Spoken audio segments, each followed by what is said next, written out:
Hi, I'm Lamar Vest, former General Overseer of the Church of God. It's my privilege to wish the PRC a happy 50th anniversary. I would like to go on record as saying thank you to Dr. David Roebuck and his staff for the incredible job they are doing at the PRC. I was at the General Assembly when this project was presented to the Ordained Ministers Council.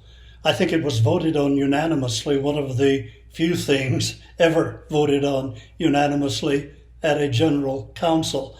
But I remember feeling somewhat like the apostles must have felt in the Jerusalem Council when it was said, "It seemed good to us and to the Holy Spirit." And it was a good idea, and it's proving to be so more and more as we see the Pentecostal Charismatic Movement becoming the fastest growing segment of Christianity in the world.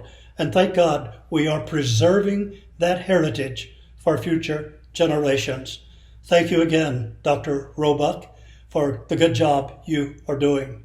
And to the PRC, happy 50th anniversary. God bless you.